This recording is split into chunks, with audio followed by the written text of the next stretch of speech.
প্রথমত দৃষ্টিভঙ্গির কথা বলবো। দৃষ্টিভঙ্গি পরিবর্তন না করতে পারলে সমস্যা আছে। বাস্তবিক হন, প্র্যাকটিক্যালে মুসলিমদের অবস্থা আসলে ভালো না। এবং পুরো বিষয়ের রিয়েলিটি বুঝতে হলে আপনাকে খিদির আলাইহিস সালাম হতে হবে। এই ব্যক্তি আবার কে? খিদির আলাইহিস সালামকে পাবেন কোথায়? কোথায় আছে? সূরা কাহফে আছে। নবী মুসা আলাইহিস সালাম প্রশ্ন করছেন, নৌকাটা কেন ফুটা করলেন? নবী মুসা আলাইহিস সালাম প্রশ্ন করছেন, এই বাচ্চাটাকে কেন হত্যা করলেন? নবী মুসা আলাইহিস সালাম প্রশ্ন করছেন, দেয়ালটা কেন নির্মাণ করলেন? মুসা আলাইহিস সালাম বাইরের চোখ দিয়ে দেখছেন, তিনি ভিতরের কথা বুঝতে পারছেন না। কিন্তু খিদির আলাইহিস সালাম আল্লাহর নূর দিয়ে দেখছেন, তাই তিনি দূরদর্শিতার সাথে দেখতে পাচ্ছেন প্রতিটা ঘটনার পিছনের কারণ কি। যদি নৌকা ফুটা না করতেন তাহলে জলদস্যু নিয়ে যেত। যদি বাচ্চাটাকে হত্যা না করতেন, এই বাচ্চা বড় হয়ে অনেক বড় কাফের হতো। যদি এই দেয়াল নির্মাণ না করতেন, এই দেয়ালের নিচে রাখা সঞ্চিত সম্পদ এতিম বালকরা পেত না। ঘটনা কি পড়েছেন কখনো? এই ঘটনা কারা কারা পড়েছেন? হাত তোলেন দেখি। এই হচ্ছে বাস্তবতা, হাত নামান। এই ঘটনাটা একটা আপনাকে এপিস্টিমোলজি দিবে। এপিস্টিমোলজি মানে হচ্ছে জ্ঞানতাত্ত্বিক দর্শন। এটা একটা ফিলোসফিক্যাল থট, জ্ঞানতাত্ত্বিক দর্শন, এপিস্টিমোলজি, জ্ঞান তত্ত্ব। মুসা আলাইহিস সালাম বাইরের চোখ দিয়ে দেখছেন। এখনকার পুরো বিশ্বের এডুকেশনাল ফিলোসফিটা এরকমই, সবাই বাইরের চোখ দিয়ে দেখতে চায়। কিন্তু খিদির আলাইহিস সালাম ভিতরের চোখ দিয়ে দেখতেন। তিনি বুঝতে পেরেছেন কেন নৌকা ফুটা করতে হবে, কেন এই বাচ্চাকে হত্যা করতে হবে, আর কেন দেয়াল নির্মাণ করতে হবে। এটা মুসা আলাইহিস সালাম বুঝতে পারেন নাই। অতএব এই বিশ্বে যদি আপনি প্রতিটা বিষয়ের সমাধান চান, সলিউশন ফাইন্ড আউট করতে চান, রিয়েলিটি বুঝতে চান, তাহলে আপনাকে এক চোখ দিয়ে দেখলে হবে না। শুধু বাইরের চোখ দিয়ে দেখলে আপনি সব বুঝতে পারবেন না, ফুল স্টপ। শুধু বাইরের চোখ দিয়ে দেখলে আপনি সব বুঝতে পারবেন না। আই রিপিট, শুধু বাইরের চোখ দিয়ে দেখলে আপনি সব বুঝতে পারবেন না। আপনাকে আল্লাহর নূর দিয়ে দেখতে হবে, আল্লাহর কলব দিয়ে, আপনার জাগ্রত কলব দিয়ে দেখতে হবে, যেমনটা খিদির আলাইহিস সালাম করেছেন। বাহ্যিক চোখ দিয়ে আপনি সব কিছুকে দেখলে মনে হবে যে বিশ্ব এগিয়ে যাচ্ছে, কিন্তু ভিতর দিয়ে দেখলে, আল্লাহর নূর দিয়ে দেখলে বুঝতে পারবেন বিশ্ব আগাচ্ছে ঠিকই, কিন্তু তার ধ্বংসের দিকে আগাচ্ছে। সময়ের জন্য অপেক্ষা করতে থাকেন, এক পর্যায়ে কথাগুলো বুঝে আসবে ইনশাআল্লাহ। হয়তো এখন মাথার উপর দিয়ে যাচ্ছে, ইল্লা মাশাআল্লাহ। আগে জ্ঞানতাত্ত্বিক দর্শনটা ঠিক করেন। আমাদের দর্শনটা এখন এমন যে চাক্ষুষ যা দেখব সেটাই সত্য, অথবা পরীক্ষা নিরীক্ষা পর্যবেক্ষণের মাধ্যমে যে সিদ্ধান্তে আসা যাবে সেটাই সত্য। এবং আমাদেরকে পশ্চিমা বিশ্ব এটাই শিখিয়েছে, পশ্চিমারা আমাদেরকে এটাই শিখিয়েছে যে পরীক্ষা নিরীক্ষা, যুক্তি, বিজ্ঞান, দর্শন, এগুলোর মানদণ্ডে যা লাভ করা যাবে সেটাই জ্ঞান। এর বাইরে জ্ঞানের কোনো অস্তিত্ব নাই। এই জন্যে আল্লাহ তারা বিশ্বাস করে না, কারণ আল্লাহকে দেখা যায় না, সিম্পল। মালায়েকা, ফেরেশতা তারা বিশ্বাস করে না, কারণ ফেরেশতাকে দেখা যায় না। জিন জাতিকে তারা বিশ্বাস করে না, কারণ তাকে দেখা যায় না। একইভাবে রূহ বা আত্মা, স্বপ্নের ব্যাখ্যা, আপনার ঘুম, আপনার কবরের আযাব, মিজান, পুলসিরাত, জান্নাত, জাহান্নাম, আগেকার আসমানি কিতাব, নবী রাসূলগণ, কাউকে দেখা যায় না, অতএব এগুলোর কোনো অস্তিত্ব নাই। এটা তাদের দর্শন, এবং এই ফিলোসফি দিয়েই সারা বিশ্ব এখন চলছে। লান নুমিনা লাকা হাত্তা নারাল্লাহা জাহরা, যেমনটা বনু ইসরাইল বলেছিল, সূরা বাকারার দিকে আছে প্রথম দিকে, হে মূসা, আমরা তোমার কথায় বিশ্বাস করব না যতক্ষণ না আল্লাহকে চাক্ষুষ দেখছি। কিন্তু Islamic philosophy different. Islamic philosophy হচ্ছে এমন, ওয়াকুলিল হাক্কু মির রাব্বিকুম, হক বা জ্ঞান, সত্য তোমার রবের পক্ষ থেকে আসে। ফালা তাকুনান্না মিনাল মুমতারিন, তুমি সন্দেহবাদীদের অন্তর্ভুক্ত হও না। সূরা কাফির 29 নম্বর আয়াতে আল্লাহ পাক আরো বলেছেন, ওয়াকুলিল হাক্কু মির রাব্বিকুম ফামান শাআ ফালইউমিন ওয়া মান শাআ ফালইয়াকফুর। হক আল্লাহর পক্ষ থেকে আসে, জ্ঞান আল্লাহর পক্ষ থেকে আসে, সত্য মিথ্যা মিথ্যার মানদণ্ড আল্লাহর পক্ষ থেকে আসে, ন্যায় অন্যায়ের মানদণ্ড আল্লাহর পক্ষ থেকে আসে, মানুষের মস্তিষ্ক থেকে বের হয় না। আর আল্লাহর পক্ষ থেকে যা আসে তাকে যুক্তি, বিজ্ঞান, দর্শন এগুলো দিয়ে প্রমাণ করা যাবেই, এটা জরুরি না। এমন অনেক বিষয় হতে পারে আল্লাহর পক্ষ থেকে আসতে পারে যেটাকে আপনি যুক্তি, বিজ্ঞান, দর্শন দিয়ে প্রমাণ করতে পারবেন না, কারণ এগুলোর সীমাবদ্ধতা আছে, আল্লাহর জ্ঞানের কোনো সীমাবদ্ধতা নাই। আমার কথা কি বোঝা যায়?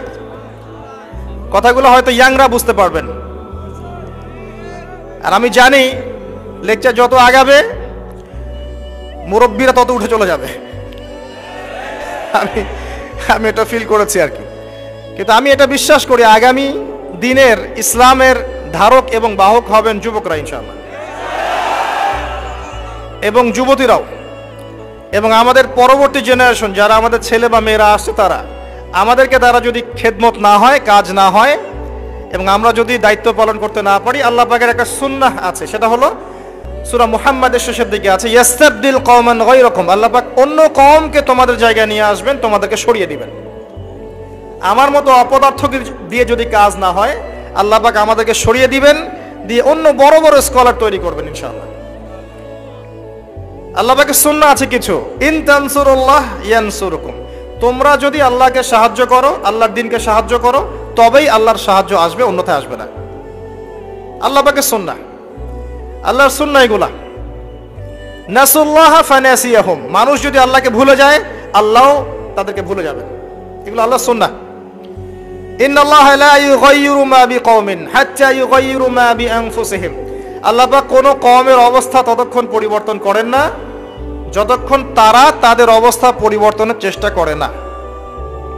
এগুলো আল্লাহর সুন্নাহ। তাই আমাদেরকে দিয়ে যদি কাজ না হয়, খেদমত না হয়, উম্মার যদি কোনো কল্যাণ না থাকে, আল্লাহ পাক আমাদের সবাইকে সরিয়ে দিবেন ইনশাআল্লাহ, এবং নতুন কওমকে নিয়ে আসবেন। এমন হতে পারে অমুসলিমদেরকে আল্লাহ পাক ইসলামের সৌন্দর্য দেখিয়ে, ইসলাম কবুল করিয়ে এইসব জায়গায় নিয়ে আসবেন, তারা দিনের খেদমত করবে ইনশাআল্লাহ। কারণ আমরা আগাছা, নিজেকে দিয়েই বুঝতে পারছি, মানুষের দিকে চোখ তোলার, আঙ্গুল তোলার দরকার নাই, নিজেকে দিয়েই বুঝতে পারছি আমরা সবাই আগাছা। আল্লাহ পাক সূরা আরাফের 179 নম্বর আয়াতে বলেছেন, ওয়ালাকাদ যারানা লিজাহান্নামা কাসীরাম মিনাল জিন্নি ওয়াল ইনস, প্রচুর জিন আর মানুষকে দিয়ে আমি জাহান্নাম পূর্ণ করব। খুশি হচ্ছেন? প্রচুর জিন আর মানুষকে দিয়ে আমি জাহান্নাম পূর্ণ করব। কি অপরাধ ছিল? লাহুম কুলুবুন লা ইয়াফকাহুনা বিহা, কলব দিয়েছিলাম উপলব্ধি করতো না। ওয়ালাহুম আযানুন লা ইয়াসমাউনা বিহা, কান দিয়েছিলাম শুনতো না। ওয়ালাহুম আ'য়ুনুন লা ইউবসিরুনা বিহা, চোখ দিয়েছিলাম দেখতো না। উলাইকা কাল আনআম, উলাইকা কাল আনআম, উলাইকা কাল আনআম, এরা হচ্ছে গবাদি পশুর মতো। দে আর জাস্ট লাইক ক্যাটলস, গবাদি পশুর মতো। বাল হুম আদাল, বরং তার চাইতেও এরা নিকৃষ্ট। ওয়া উলাইকা হুমুল গাফিলুন, এরা হচ্ছে গাফেল সম্প্রদায়। নিজেকে এমনই মনে হয়, হৃদয় দিয়েছেন আল্লাহ পাক, হয়তো বুঝতে পারছি না। আল্লাহ পাক কান দিয়েছেন, শুনি না। চোখ দিয়েছেন আল্লাহ পাক, দেখি না। কোন চোখ? বাইরের চোখ তো আবু জেহেলেরও ছিল না?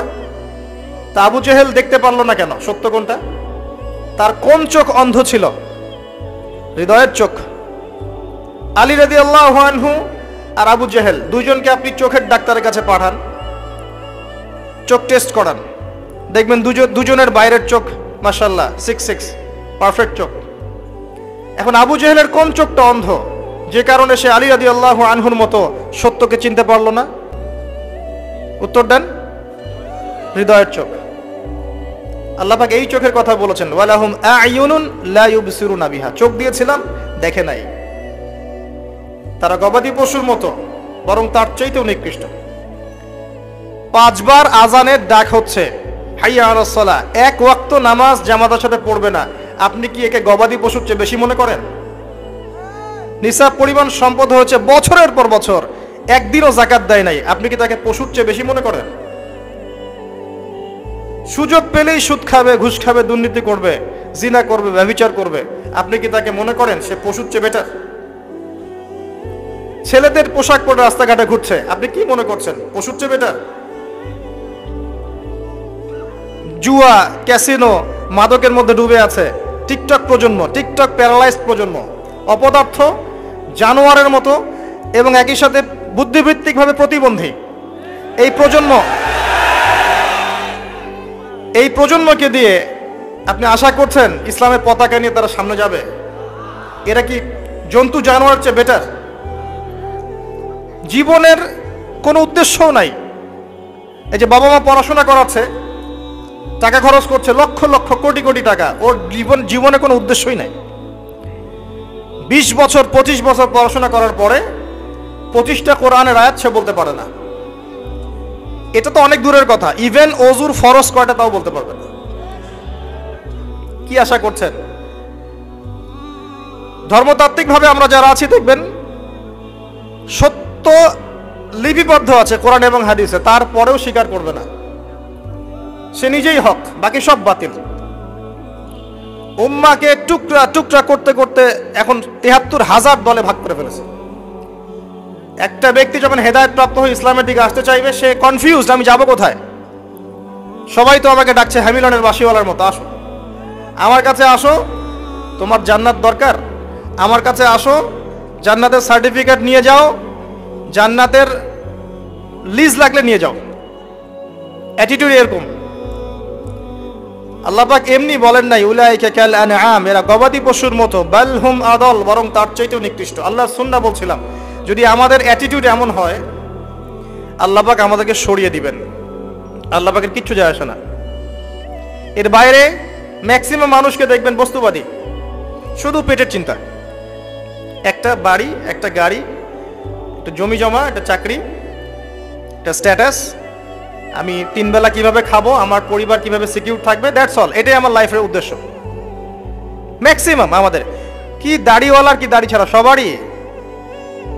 হ্যাঁ, আমরা যারা ইসলামের রিপ্রেজেন্টেটিভ সেজে বসে আছি, এইসব চেয়ারে বসছি, এদের মধ্যে অনেক মানুষ আছে যাদের উদ্দেশ্য দুনিয়া।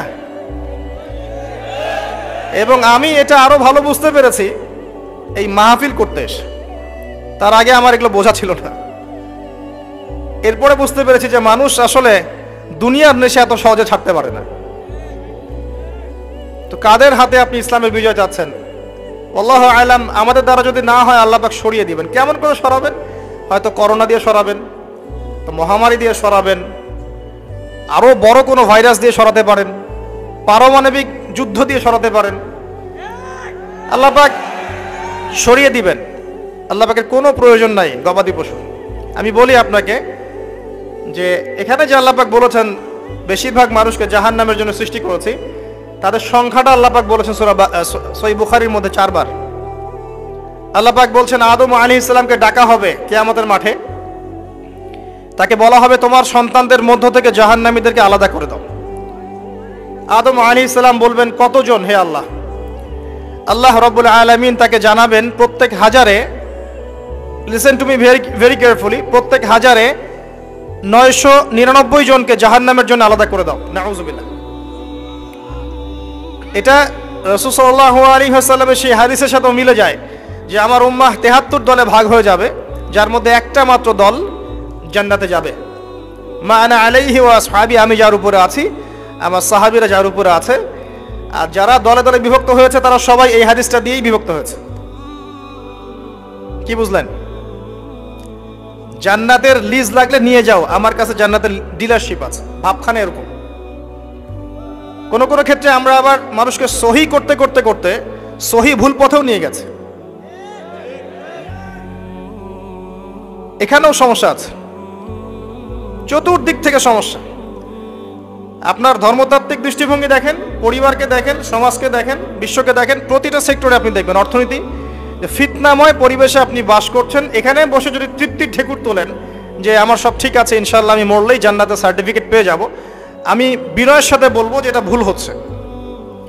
এই চিন্তাটা ভুল হচ্ছে। কিছু প্র্যাকটিক্যাল কাজ আগে করা দরকার ছিল, আমাদের দরকার। তার মধ্যে প্রথমটা হচ্ছে জ্ঞান অর্জন করা। মুসলিম যুবকদের এখন প্রথম কাজ জ্ঞান অর্জন করা। চিন্তা পরে, আগে জ্ঞান অর্জন করেন। ইকরা বিসমি রাব্বিকাল্লাযী খালাক, এই আয়াতের উপর আমল করেন। কি জ্ঞান অর্জন করবেন? যারা মাদ্রাসা লাইনে পড়ছেন পড়তে থাকেন, যারা জেনারেল লাইনে পড়ছেন পড়তে থাকেন। উভয় দিকের যে দ্বিমের মেরুকরণ আছে এটাকে আপনাকে হারমোনিয়াসলি কানেক্ট করতে হবে। যেমন কিছু সাবজেক্ট আপনাকে পড়তে হবে, আপনি মাদ্রাসা লাইনেই পড়েন আর জেনারেল লাইনেই পড়েন। প্রথম সাবজেক্ট হচ্ছে আল কোরআন, এর উপরে কোনো জ্ঞান নাই। আল কোরআন, আল কোরআনের মধ্যে আবার কিছু কাজ আছে। আল কোরআনের প্রথমত তেলাওয়াত শিখতে হবে এবং নিয়মিত তেলাওয়াত করতে হবে। আপনি যদি আল কোরআনের নিয়মিত তেলাওয়াত করেন, আপনাকে কেউ বাধা দিবে? আমরা অনেক সময় আঙ্গুল তুলে রাখি উপরের দিকে, কিন্তু যে কাজগুলো আমরা করতে পারি সেগুলোই করি না। আপনি কোরআন চর্চা করেন, কেউ বাধা দিবে? প্রথম সাবজেক্ট আপনার কোরআন, এর তিলাওয়াত।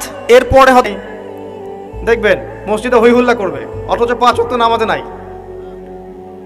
এমনই হয় বাস্তবতা। আর যারা 5 ওয়াক্ত নামাজ পড়ে দেখবেন বিনয়ী হয়, অহংকার মুক্ত হয়, নীরব থাকে, ঝামেলা এড়িয়ে চলে। তো পরিসংখ্যান করে দেখেন যে একটা ইউনিয়নের মধ্যে বা উপজেলার মধ্যে কতজন মানুষ আছে, কতগুলো মসজিদ আছে, কতজন নামাজে যায়, তাহলে আপনি বাস্তবতা বুঝতে পারবেন। পরিসংখ্যান করেন যে আপনার এই পুরো উপজেলায় বা জেলায় কতজন মুসলিম আছে এবং মুসলিমদের মাঝে কতজন সহি শুদ্ধভাবে আল কোরআন তেলাওয়াত করতে জানে। কিন্তু যখন আপনি বলবেন আল কোরআনের আলো ঘরে ঘরে জ্বালো, বলবেন ঠিক না বেঠিক, সবাই বলবে ঠিক। ঠিক না বেঠিক? দেখছেন, এটা তো ঠিকই। এটা একটা অদ্ভুত কালচার চলছে আর কি। মানুষের কাছে জিজ্ঞেস করে, কোরআনের একটা কথা বলে মানুষকে জিজ্ঞাসা করে আপনারা বলেন ঠিক না বেঠিক। মানুষ যদি বলে বেঠিক, তাহলে কি ওটা বেঠিক হয়ে যাবে? মনে করেন কোরআন থেকে বলল যে আল্লাহ পাক সুদকে হারাম করেছেন, বলেন ঠিক না বেঠিক। তো মানুষ বলছে ধরেন বেঠিক, তাহলে কি এটা হারাম হয়ে যাবে, হালাল হয়ে যাবে? মানুষের কথায় ঠিক বেঠিক নির্ধারণ হবে? আমি এটা বোঝাতে যাচ্ছি, মানুষের কথায় ঠিক বেঠিক নির্ধারিত হবে? পৃথিবীর ম্যাক্সিমাম মানুষ যদি বলে যে সুদ হালাল, হালাল হবে? জেনা হালাল, হালাল হবে? মদের লাইসেন্স দেওয়া যাবে? একটা আল্লাহর বান্দা যদি দাঁড়িয়ে বলেন যে মদ হারাম, সুদ হারাম, জেনা হারাম, সেটা হারাম থাকবে না? এটা আল্লাহ পাকের বিধান। তো যখন আপনি অডিয়েন্সকে বলবেন আল কোরআনের আলো ঘরে ঘরে জ্বালো, আপনারা সবাই রাজি আছেন? বলবে হ্যাঁ সবাই রাজি আছে। আর প্রত্যেকের ঘরগুলো ঘুরে দেখেন, প্রত্যেকটা ঘরে একটা করে মানুষ পান কিনা যে পবিত্র কোরআন বিশুদ্ধ করে তেলাওয়াত করতে জানে। আর কতটুক বিশুদ্ধ হয়, আমাদের এই ভাইদের মতো আলেমদের কাছে আসবেন, তেলাওয়াত শোনাবেন, তারাই বলে দিবে কতটুক শুদ্ধ হয়। কথা কি বুঝতে পারছেন? আমি আপনাকে বাস্তবতা আগে দেখাচ্ছি, মুসলিমদের করণীয়তে পড়ে যাচ্ছে।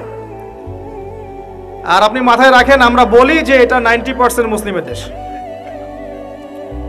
এবার আসেন যারা কোরআন পড়া জানে বা যারা হাফেজে কোরআন হয়েছে বা যারা জীবনে অন্তত কোরআনটা বিশুদ্ধ করে তেলাওয়াত করা শিখেছেন, তাদের মধ্যে কত পার্সেন্ট মানুষ কোরআনের অর্থটা জানে?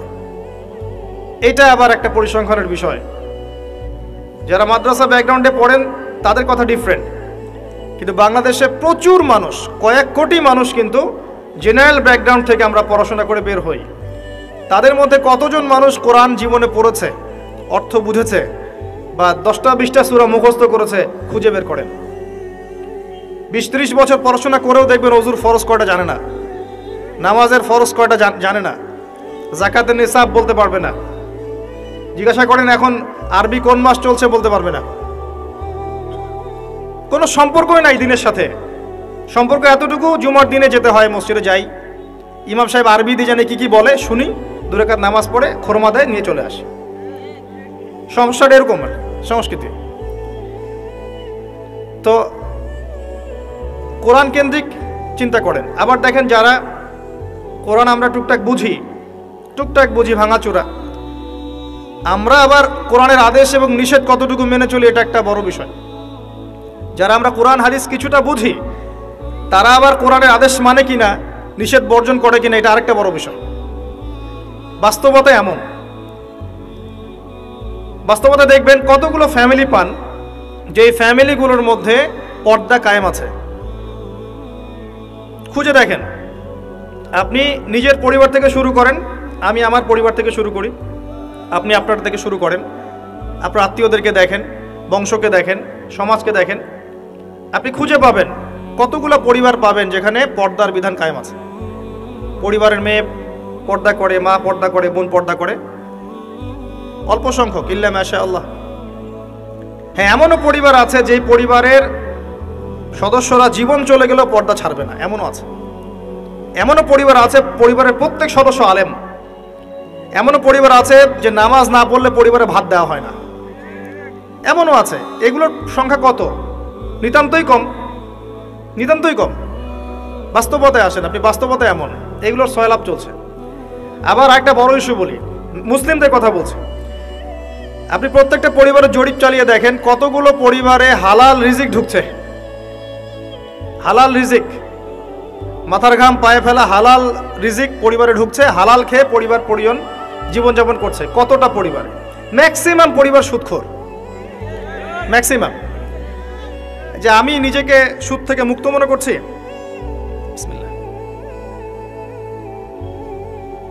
মনে করেন আমি একটা বাসায় ভাড়া থাকি, কথার কথা, মনে করেন কথার কথা। এখন ধরেন বাসার মালিক সুদি ব্যাংক থেকে লোন নিয়ে বাড়ি করেছে, কথার কথা, এক্সাম্পল দিচ্ছি। এখন এই টাকাগুলো, ভাড়াটিয়াদের টাকাগুলো নিয়ে তিনি ব্যাংকের লোন শোধ করেন, কথা বুঝতে পারছেন?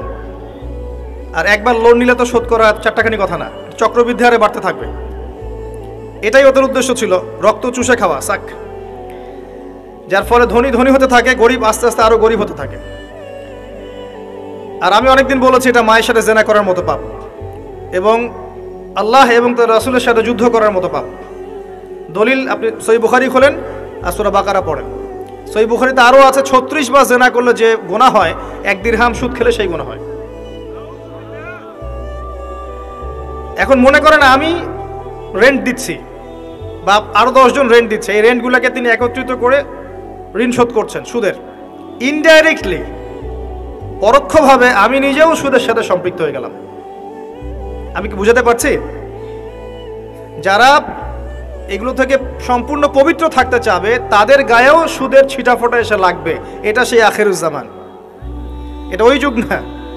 এই যুগের কথাই নবী সাল্লাল্লাহু আলাইহি ওয়াসাল্লাম হাদিসের মধ্যে বলেছেন, এমন যুগ আসবে যে মানুষের পক্ষে রিবা থেকে বেঁচে থাকে এত দুষ্কর হয়ে যাবে যে যারা বেঁচে থাকতে চাইবে তাদের গায়েও সুদের ছিটাফোঁটা এসে লাগবে। এই হলো সেই যুগ। আর যে খায়, যে দেয়, যে লিখে রাখে, যে সাক্ষী থাকে, 4 জনকে, 4 শ্রেণীর মানুষকে নবী সাল্লাল্লাহু আলাইহি ওয়াসাল্লাম সমান অপরাধী বলেছে। আমাদের ম্যাক্সিমাম পরিবারগুলোতে যান, দেখবেন সুদের সাথে আমরা সম্পৃক্ত আছি। যতই বলি, ব্যক্তিগত জীবনে দেখবেন, ইবাদত বন্দেগীর জীবনে গিয়ে দেখবেন পাক্কা মুসল্লি, কপালে সেজদার দাগ আছে। অর্থনৈতিক জীবনে গিয়ে দেখবেন পাক্কা সুদখোর, ঘুষখোর, দুর্নীতি করছে, ট্যাক্স ফাঁকি দিচ্ছে, বা সরকারের মাল আত্মসাৎ করে খাচ্ছে। প্রচুর সম্পদ আছে আমাদের, আমরা আত্মসাৎ করতে করতে করতে করতে একটা হাতি আসতে আসতে মাছি হয়ে যায়। একটা হাতি উপর থেকে আসতে থাকে, আকাশ থেকে একটা হাতি পড়তে থাকে। হাতি পড়তে পড়তে পড়তে পড়তে দেখবেন আপনার কাছে আস্তে আস্তে মাছি হয়ে গেছে। হাতির কান একজন, ডালপালা একজন, নাক একজন, সুর একজন, শিং একজন, খেয়ে শেষ করে ফেলছে। বাই দা ওয়ে, হাতির মনে শিং থাকে না, আমি ভুল বলছি, হাতির সুর থাকে। যাই হোক, এটা বাস্তবতা। আবার দেখবেন আমরা অনেকেই ইসলাম ফলো করার নামেও আমাদের বোনদেরকে সম্পত্তি দিচ্ছি না। সুযোগ পেলেই প্রতিবেশীর জমি মেরে খাবো, 1 বিঘত জমিও ছাড় দিব না। সুযোগ পেলেই অন্যের জমি মেরে খাবো, আত্মসাৎ করে খাবো। দেখা যাবে যে একটা জিনিস মানুষের প্রাপ্য, সেটাকে আমি ঘুরিয়ে ফিরিয়ে নিজের পকেটে ঢুকিয়ে ফেলেছি। চাকরিতে যাবেন, টেবিলের নিচ দিয়ে টাকা না দিলে আপনার জব হবে না। আর আপনি বলছেন যে এখন তো দেওয়াই লাগছে, কিছু করার নাই, না দিলে তো আমার চাকরিটা হবে না।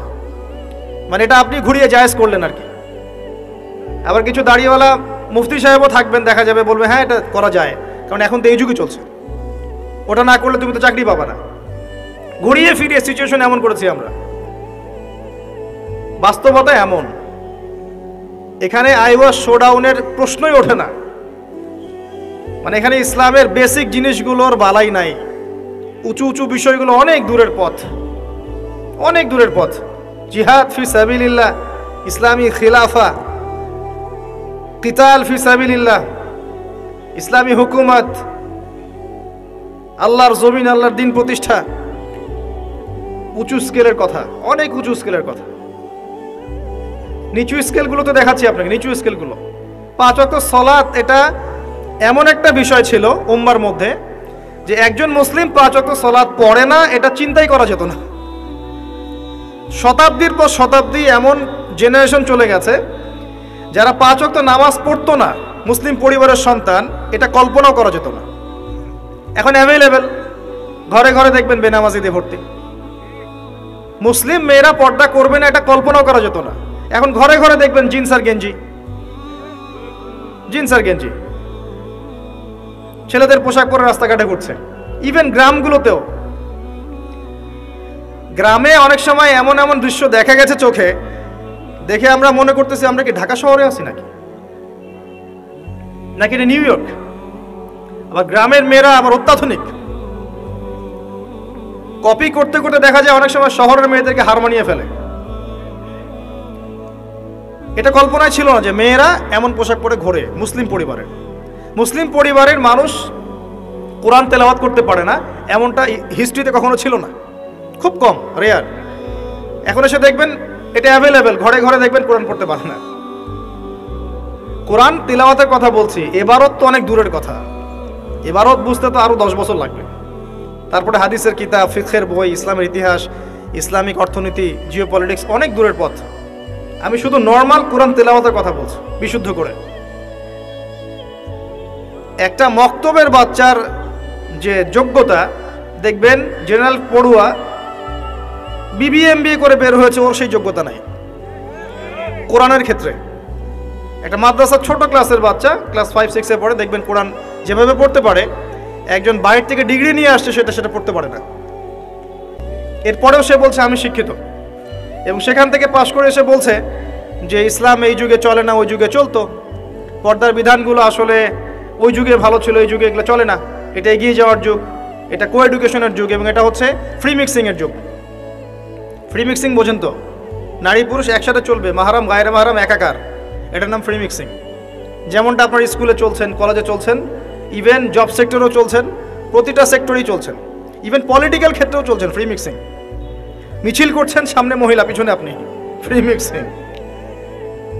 কোনো ওয়াজ মাহফিলে দেখলাম যে মহিলা এসে বক্তব্য দিচ্ছে, হ্যাঁ, পাশে আলেম বসে আছেন, চা খাচ্ছেন। আপনি কোথায় আছেন প্রিয় ভাই? বলতে থাকলে অনেক কষ্ট পাই, গলার ভয়েস উঁচু হয়ে যায়, অনেকের খারাপ লাগে।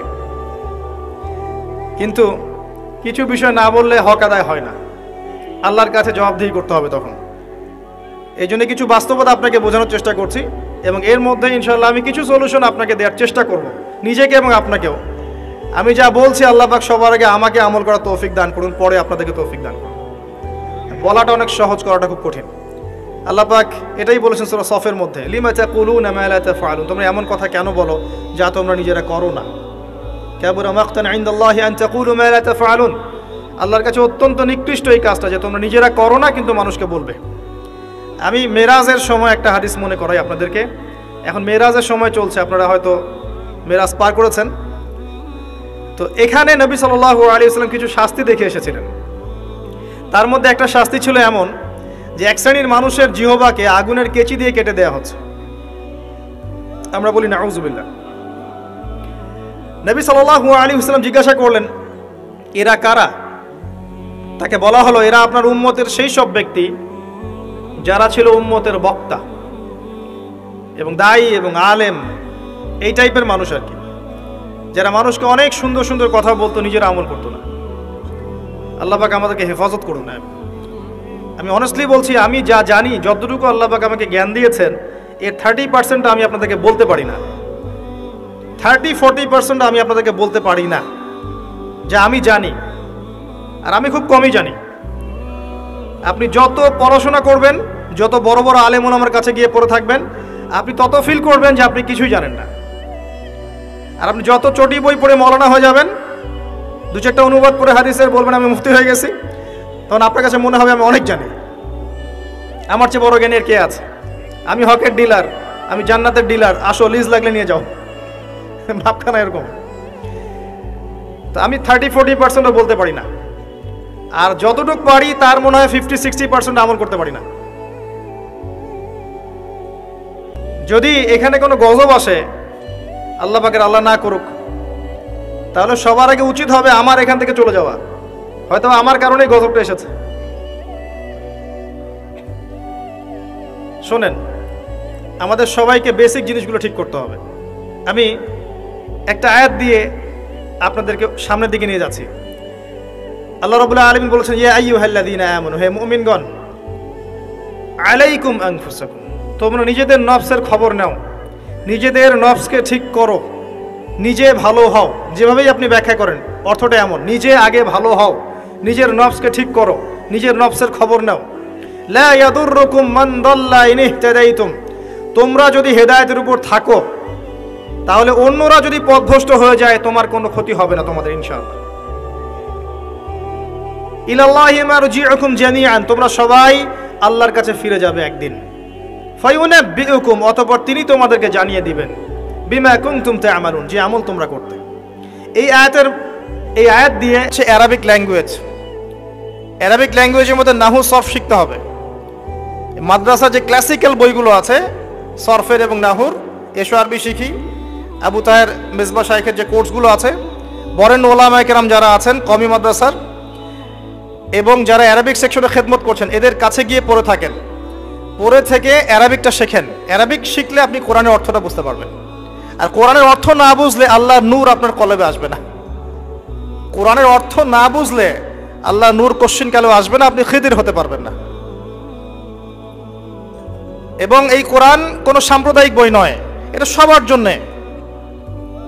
এই কোরআন সবার জন্যে, পুরো মানব জাতির জন্যই, শুধু আমাদের মুসলিমদের অথরিটি না, এটা আমাদের পৈতৃক সম্পত্তি নয়, এটা পুরো মানব জাতির জন্যে। এবং কোরআনের সাথে আপনাকে তাফসিরগুলো পড়তে হবে, আপনার কাছে যে তাফসিরটা ভালো মনে হয়, হোক সেটা জালালাইন অথবা মারিফুল কোরআন অথবা ইবনে কাসির, যেটা আপনার কাছে বেস্ট মনে হয় সেটাই পড়েন। আমি এখানে সংকীর্ণ মানসিকতা আর মানহাজ মাযহাবের এই যে বিভক্তি, এগুলো থেকে আপনাদেরকে ঊর্ধ্বে চিন্তা করতে বলছি। এগুলো ঊর্ধ্বে ওঠেন, আপনি পরিপূর্ণ জ্ঞান পাবেন ইনশাআল্লাহ। একটা সম্প্রদায়ের সাথে কানেক্টেড হয়ে থাকলে বাকিদের কাছ থেকে আর জ্ঞান পাবেন না, ফুল স্টপ। আপনি একটা সম্প্রদায়ভুক্ত হয়ে গেলে আপনি বাকিদের থেকে আর জ্ঞান পাবেন না। আপনার কাছে মনে হবে এটাই চূড়ান্ত হক, এর বাইরে কোনো হক নাই। কিন্তু আপনি যদি নিশ্চয়ই বিমানে চড়েছেন কখনো, যদি আপনি ফ্লাই করে থাকেন উপর থেকে জমিনটাকে দেখতে যেমন লাগে, আপনি আকাশে আছেন, এখন জমিনটাকে দেখেন কেমন লাগে, আপনাকে ওই জায়গা থেকে চিন্তা করতে হবে। আপনি সবার উপরে ওঠেন, বাহির থেকে সবকিছুকে দেখেন, তাহলে আপনি বুঝতে পারবেন কার মধ্যে কি আছে। কোন একটা ঢুকে গেলে আর বুঝতে পারবেন না এখানে কি সমস্যা আছে, আপনার চোখের সামনে পর্দা পড়ে যাবে। কথা কি বুঝতে পারেন? আল্লাহ বোঝার তৌফিক দান করুন। কোরআন শেখেন, তাফসীর পড়েন, আপনি ফিকহি বিষয় উদার হয়ে যান। এখানে কোনো সংকীর্ণতার অবকাশ নাই। ইসলামের বৈচিত্র্য ইসলামের সৌন্দর্য, ইসলামের এই বৈচিত্র্যটাই ইসলামের সৌন্দর্য। কেউ যদি বলে যে এই দল এটাই চূড়ান্ত হক, এর বাইরে হকের কোনো মানদণ্ড নয়, সে ডাহা মিথ্যা কথা বলছে। ফিকহি বিষয়ে সাহাবায়ে কেরাম উদার ছিলেন, যাদের কাছে যতটুকু দলিল পৌঁছেছে অতটুকুর আলোকে তারা তাদের দল বানিয়ে নিয়েছে। কিন্তু এর মাঝখানেও একটা উম্মাতান ওয়াসাতা আছে, মধ্যম পন্থায় চিন্তা আপনাকে করতে হবে, সংকীর্ণ মানসিকতা থেকে বের হতে হবে। ওই আব্বাসীয় খেলাফতের সময় যখন মঙ্গোলিয়ানরা আক্রমণ করেছিল বাগদাদকে, এই জায়গাটা ভালো করে বোঝেন। যখন মঙ্গোলিয়ানরা আক্রমণ করেছে বাগদাদকে, তখনও কিছু মানুষ বসে বসে ঝগড়া করছিল, বাহাস করছিল যে কাকড়া খাওয়া হালাল না হারাম। আমার কথা বুঝতে পারেন? কাকড়া খাওয়া হালাল না হারাম এটা নিয়ে বাহাস করছিল। অলরেডি মঙ্গোলিয়ানরা হামলা করে দিয়েছে। পুরো বৈশ্বিক প্রেক্ষাপটে আমরা এখন সেটাই করছি। পুরো বিশ্বের প্রেক্ষাপটে মুসলিমদের যে অবস্থা, এখন আমরা অভ্যন্তরীণভাবে এটাই করছি। কে হাত কোথায় বাঁধবেন, কে কোথায় পায়ে পা লাগাবেন কি লাগাবেন না, আস্তে আমিন বলবেন না জোরে বলবেন। তারাবির নামাজ সামনে তো আরেকটা বাহাস আসবে, 20 পড়বেন না 8 পড়বেন।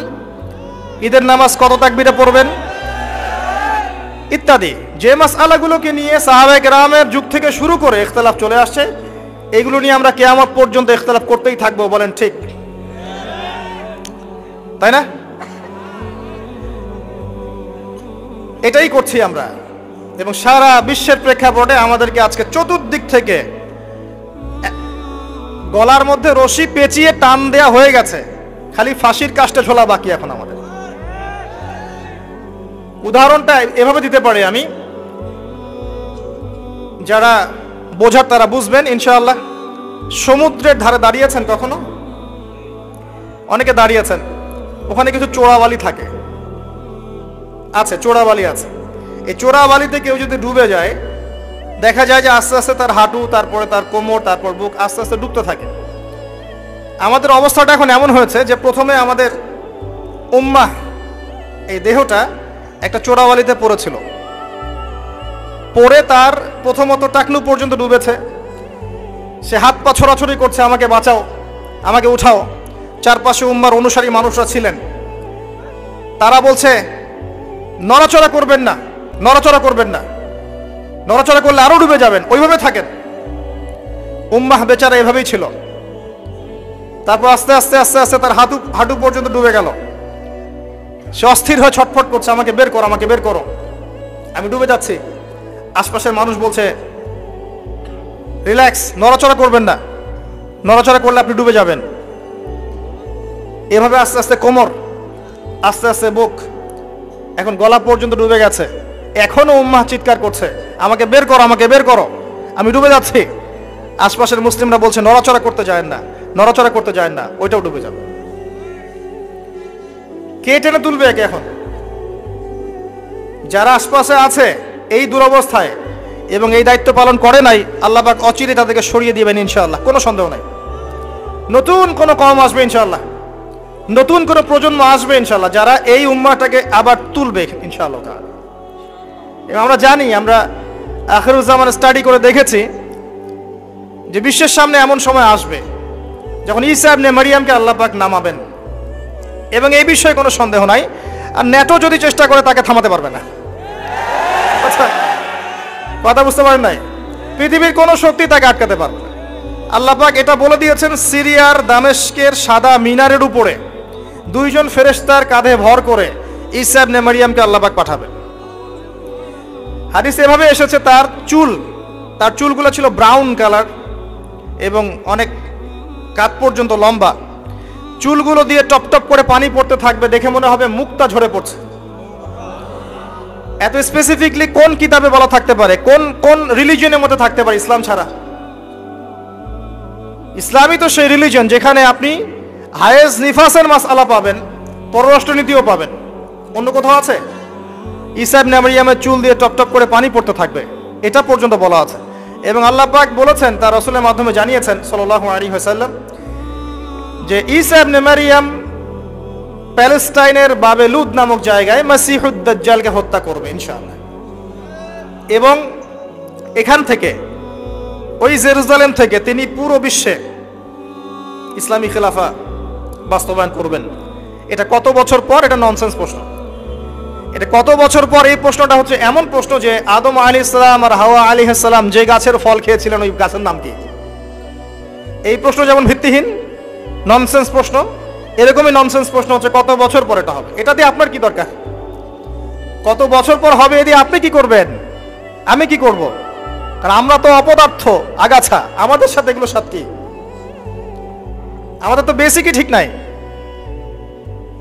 ঈসা ইবনে মারিয়াম এর হাতে আল্লাহ রাব্বুল আলামিন 40 বছর পৃথিবীর খেলাফা রাখবেন ইনশাআল্লাহ তাআলা। তখনকার যে প্রজন্মটা থাকবে, এই প্রজন্ম ইনশাআল্লাহ ওই চোরাবালিতে ডুবে যাওয়া উম্মাহকে টেনে বের করবে ইনশাআল্লাহ আযজা ওয়া জাল। এখন সময়ের অপেক্ষা করে বসে থাকার জন্য আপনাকে পাঠানো হয়নি, আমাকে পাঠানো হয়নি। আল্লাহ পাক কিছু দায়িত্ব দিয়েছেন। প্রথমটা বলছিলাম, আপনাকে জ্ঞান অর্জন করতে হবে, এবং জ্ঞান অর্জনের প্রথম ধাপ হচ্ছে আল কোরআন। যে সেক্টরেই পড়াশোনা করেন, তারপরে আপনি আসবেন আরবি ভাষা সাহিত্যে, এরপরে আসবেন তাফসিরে, অনুবাদে, এরপরে হাদিসের কিতাবগুলো পড়বেন এবং লাভ দিয়ে কঠিন হাদিস পড়তে যাবেন না। রিকোয়েস্ট, আগে লাভ দিয়ে খপ করে সহিহ বুখারী ধরতে যাবেন না, আপনি বিভ্রান্ত হয়ে যাবেন। আই রিপিট, লাভ দিয়ে খপ করে সহিহ বুখারী ধরতে যাবেন না, আপনি বিভ্রান্ত হয়ে যাবেন। বলতে পারেন যে বেদাতি কথা বলছি কিনা, এটা ফকিহদের কথা, যারা ফুকাহায়ে কেরাম তাদের কথা।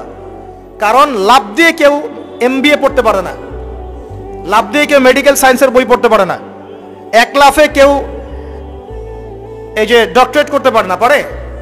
তাকে ধাপে ধাপে উঠতে হয়, আপনাকে ধাপে ধাপে উঠতে হবে। হাদিসে আরবাইন দিয়ে শুরু করেন, যে মাদ্রাসায় কওমি নিসাবে যারা পড়েছেন সবাই জানেন এই বিষয়গুলো। ফয়জুল কালাম দিয়ে শুরু করেন, ক্লাসিক্যাল বই, বুলুগুল মারাম মিন আদিল্লাতিল আহকাম, এগুলো দিয়ে আগান। মিশকাতুল মাসাবিহ দিয়ে আগান।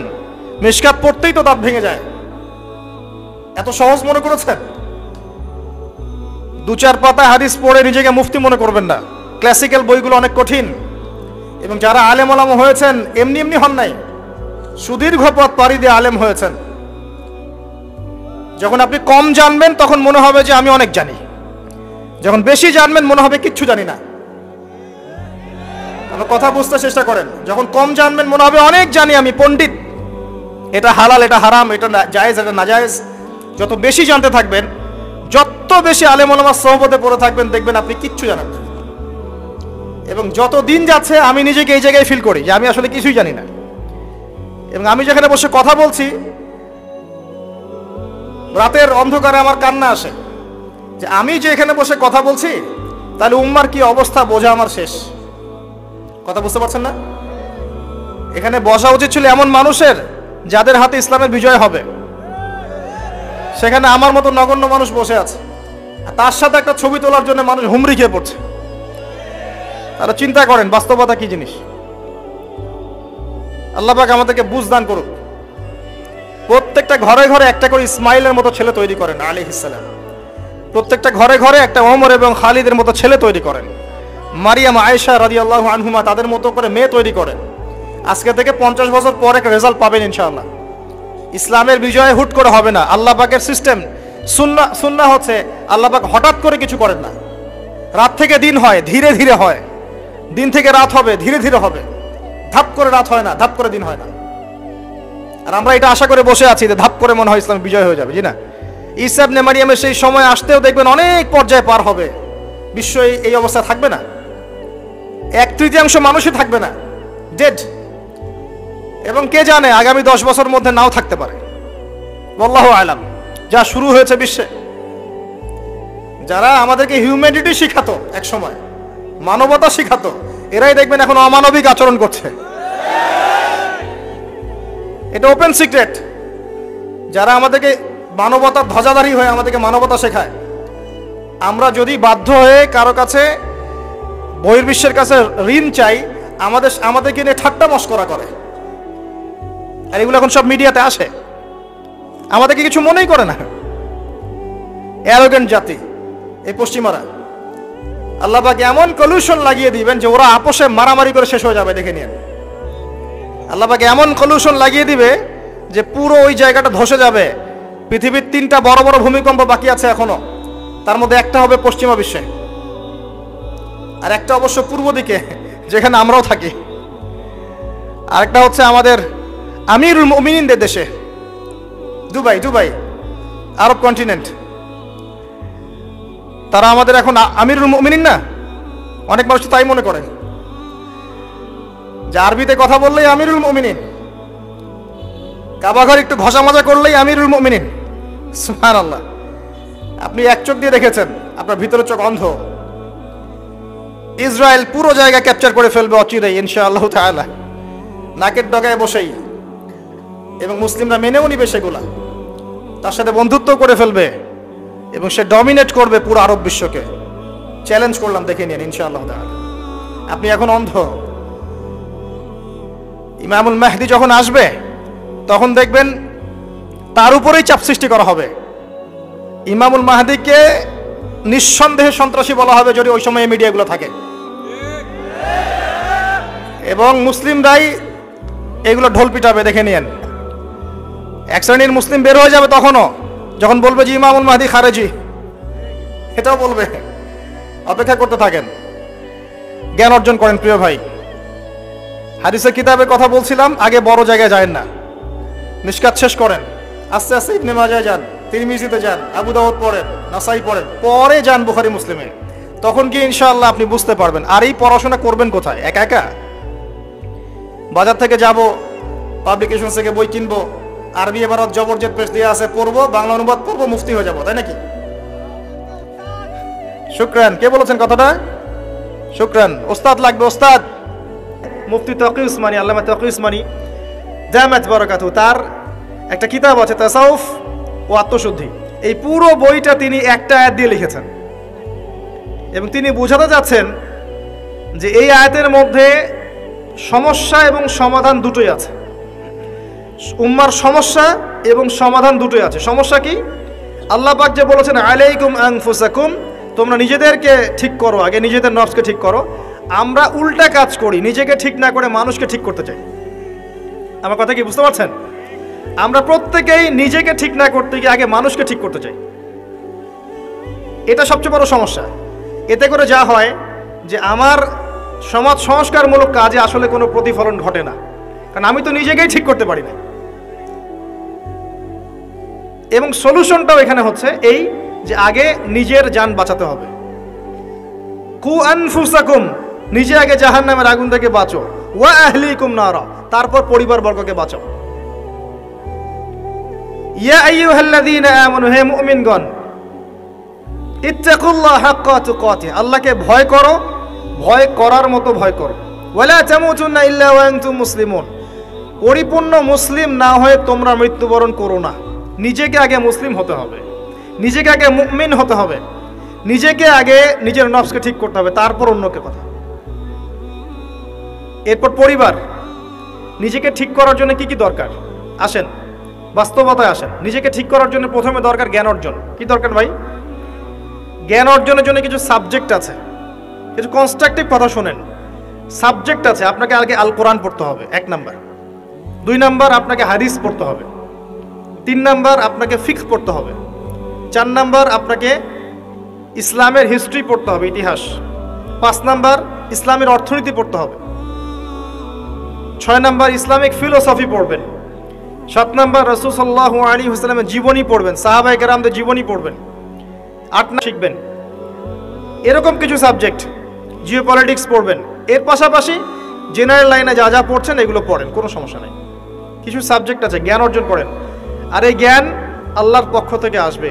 বই পড়লেই যে সবাই জ্ঞানী হয়ে যাবে এমনটা নয়, এটা ভুল ধারণা যে বই পড়লেই, একটা বই শেষ করলাম আরেকটা ধরলাম, আরেকটা শেষ করলাম আরেকটা ধরলাম, এতে আমি জ্ঞানী হয়ে যাব, এটা একটা ভুল কনসেপ্ট।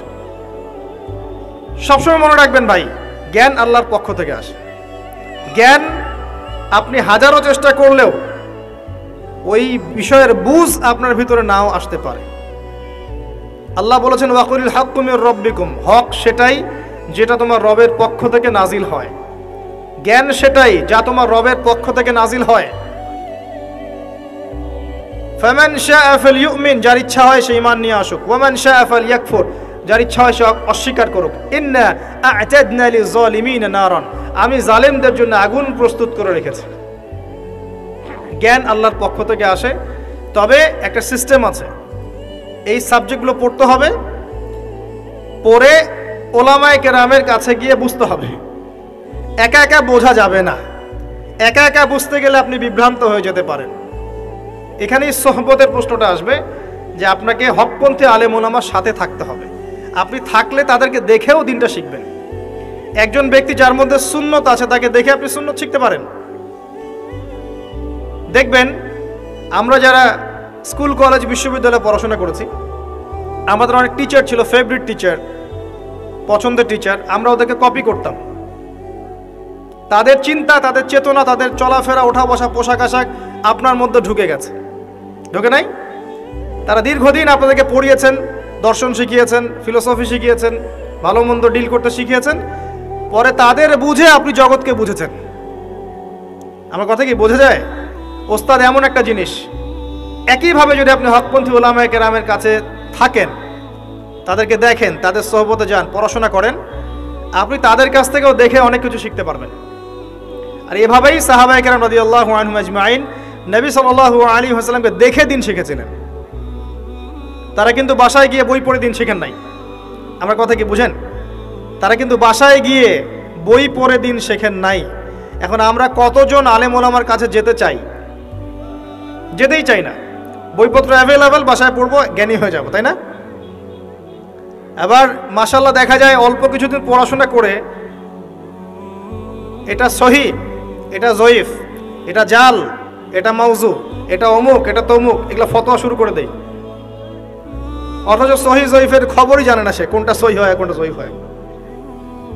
তো বাস্তবতা কঠিন। প্র্যাকটিক্যালি আপনাকে জ্ঞান অর্জন করতে হবে আগে। 2 নাম্বার হচ্ছে জ্ঞান অনুযায়ী আমল। জ্ঞান অনুযায়ী আমল খুব ইম্পর্টেন্ট। এর জন্য একটা ফর্মুলা বলছি, অনলি একটা।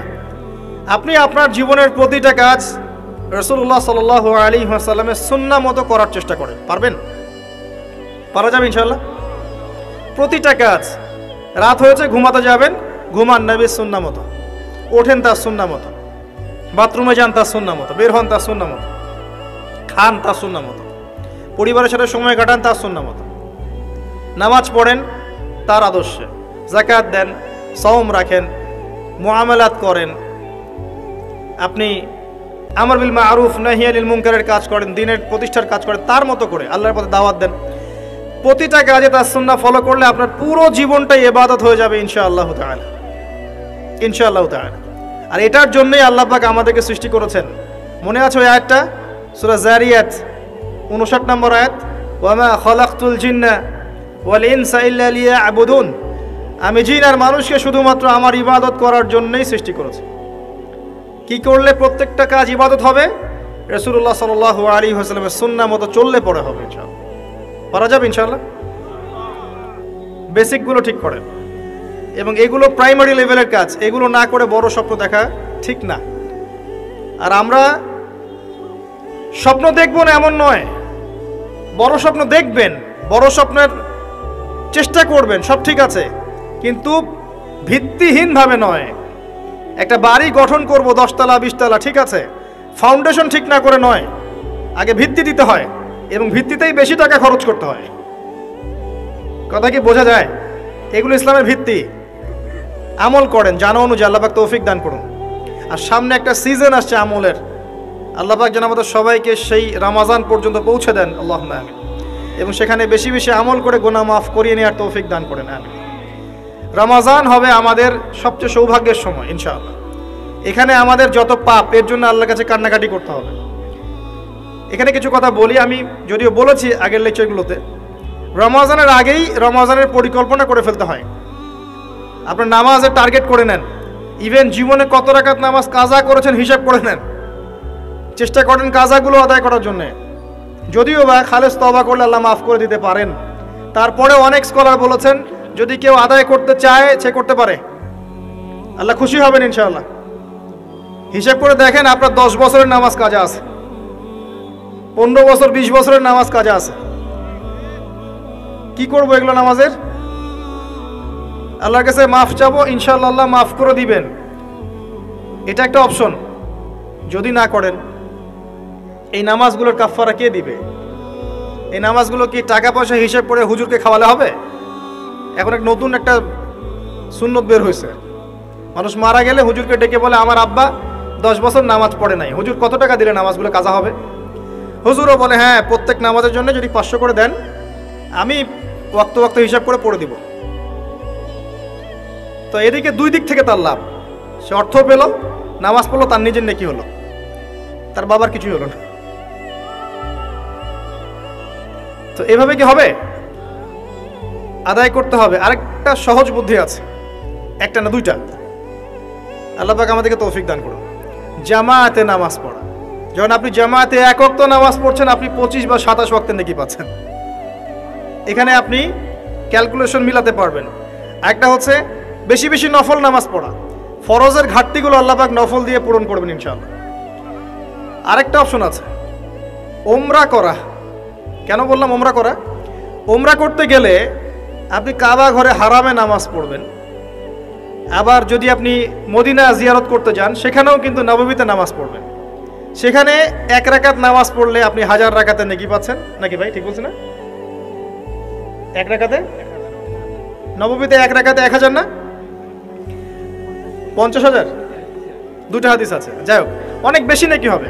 আর হারামে 1 লাখ, হারামে 1 রাকাত পড়লে 1 লক্ষ নাকি হবে। তো ওখানে হারামে যদি আমি 2 রাকাত নামাজ পড়ি বা একটা ফরজ পড়ি তাহলে 1 লাখ ফরজ হচ্ছে। কথা কি বুঝতে পারছেন? এটা একটা অপশন কাফারা দেওয়ার। আল্লাহ পাক আমাদেরকে তৌফিক দান করুন, আমিন। তো নিজের আমলনামার হিসেব করতে হবে। ঠান্ডা মাথায় রাত্রেবেলা ঘুমানোর আগে চিন্তা করেন, ওয়াল্লাহি আমি চিন্তা করছি এটা, ওয়াল্লাহি চিন্তা করেন আপনার জীবনে যখন থেকে আপনার ভালো মন্দ বোঝার ক্ষমতা হয়েছে, ঠান্ডা মাথায় রিকল করার চেষ্টা করেন আপনার মেমোরিকে, যে আপনি কি কি বড় বড় পাপ করেছেন। পারা যাবে? একটা খাতা নেন সামনে, নিয়ে লিখেন যে আমি 10টা বান্ধবীর সাথে প্রেম করেছি, বড় পাপ তো জেনা। আমি মদ খেয়েছি বন্ধুদের সাথে, আমি গুন্ডাগিরি করেছি, একজনের হাতে রক কেটে দিয়েছি, পায়ে রক কেটে দিয়েছি, আছে না এগুলো আমল নামে মানুষের? আমি রিলিফের মাল মেরে খেয়েছি, আমি বোনের সম্পত্তি অধিকার দেইনি, পিতা মাতাকে আমি বৃদ্ধাশ্রমে পাঠিয়েছি, আমি এটা করেছি ওটা করেছি। হিসাব করা যাবে না? এগুলো তো করেছি আর করি নাই। আমি নামাজ পড়ি নাই এতদিন, এত ওয়াক্ত, আমি যাকাত দেই নাই, আমি রোজা রাখি নাই। পারা যাবে না? আমরা না করলে কি হবে? লেখা আছে না, দেখানো হবে না?